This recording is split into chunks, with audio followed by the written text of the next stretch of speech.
Est-ce que tu peux manger facilement? Non. C'est difficile? Oui. Manger toute seule, c'est important pour toi? Sa maladie fait que ses membres tremblent. En apportant la cuillère à la bouche, elle tremble, donc elle pourrait se faire très mal. Donc du coup, on cherchait une cuillère adaptée à Lina avec un revêtement en silicone. Mais elles sont toutes en plastique ou en inox ou en métal en fait. Ça, du coup, c'est la cuillère, c'est la dernière version de la cuillère qu'on a faite pour Lina. Et donc ça, c'est la première cuillère que Lina et sa maman et son ergothérapeute nous ont emmenée. Donc c'est une cuillère Kellogg's. Et c'était une des seules avec lesquelles elle pouvait manger seule. Sauf que il y a quand même eu beaucoup de versions.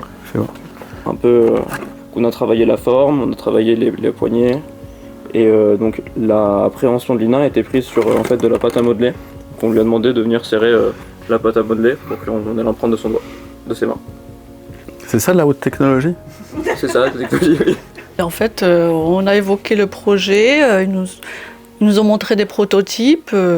Et du coup, là, on est vraiment, le dernier prototype qu'on a eu, j'ai été scotchée.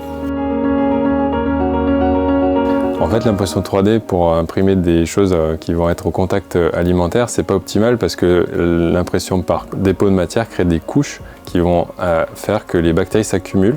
Donc on doit avoir un revêtement assez lisse ou bien utiliser des filaments qui empêchent cette accumulation, par exemple à base de cuivre. Et pas les seules problématiques, puisque bien sûr il y avait la forme qui est spécifique, le fait que l'embout doit être souple et protéger Lina, et comment imprimer quelque chose de souple qui soit également en contact alimentaire et facile à reproduire. C'est le genre de projet qui plairait à chaque fois. De toute façon, dans les écoles d'ingénieurs, on trouve toujours des bonnes réponses. On est venu en fait avec un prototype de cuillère. On a fait des recherches avec Lina. Et par contre, ça n'était pas quelque chose qui était durable dans le temps. Donc l'idée après, c'était de venir chercher ici les technologies nécessaires pour pouvoir le fabriquer de manière pérenne. Donc en fait, je travaille en partenariat avec le Human Lab. Ça nous a demandé un petit peu de temps. En fait, après, ce modèle de cuillère pourrait être adapté en changeant le manche à d'autres personnes. Donc il pourrait être universel. Ça pourrait être un projet universel.